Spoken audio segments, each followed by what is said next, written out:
চারিদিকে দেখে অনেক কুয়াশা। কুয়াশায় তেমন কিছু বোঝা যায় না সকালে, আর অনেকটাই শীত। এই যে আমার ছোট পোলা, এখানে কি করো? চারিদিকে কুয়াশা আর শীতের বাতাস বয়, তোমাকে ঠান্ডা লেগে যাবে। তুমি তাড়াতাড়ি ঘরে ফিরে যাও, তা না হলে শীতের বাতাস লেগে গেলে তুমি অসুস্থ হয়ে যাবে। বাবা বাবা, আমাকে শীতের সকালে ঘুম থেকে উঠতে তাড়াতাড়ি অনেকটাই ভালো লাগে, আর চারিদিকে শীতল বাতাস আর কুয়াশা। এই যে আমার ছোট পোলা, চারিদিকে শীত আর কুয়াশা, শীতের বাতাস বয়। তুমি ছোট মানুষ, শীতের বাতাস লেগে গেলে তুমি অসুস্থ বোধ করবে।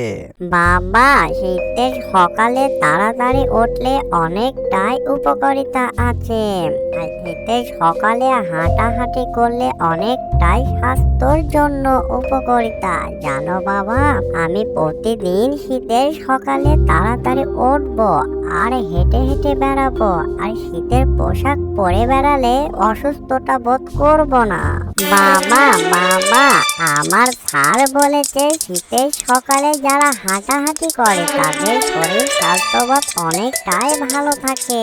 তুমি এই নিয়ে ভেবো না, আমি শীতের পোশাক পরে সকালে হাঁটাহাঁটি করব, আর যারা শীতের সকালে হাঁটাহাঁটি করে না তাদের শরীরে অনেক রোগ ব্যাধি বেঁধে যায়। আমি আজ থেকে সকালে হাঁটাহাঁটি করবো শীতের পোশাক পরে, তাই না বাবা? বলো তো কেমন হবে বাবা, বলো তো ভালো হবে না? শিকো, চারিদিকে ঘন কুয়াশা আর ঝোপ জঙ্গল আর গাছপালাতে ভরা, তুমি এখানে তেমন কিছু চেনো না। ঠিক আছে বাবা, তুমি তেমনটা ভেবে ভেবো না। আমি কোথায় দূরে যাব না, আমি এই আশেপাশে থাকবো বাবা। শিকো, তুমি তাহলে সাবধানে থেকো। আমি তাহলে এবার আসি তাহলে। আমি কি ছোট মানুষ, একই কথা বারবার বলে বাবা আমাকে? যাই, অনেক দূরে শীতের সকালে হাঁটতে হাঁটতে যাব, আর অনেক কিছুই দেখবো আমি।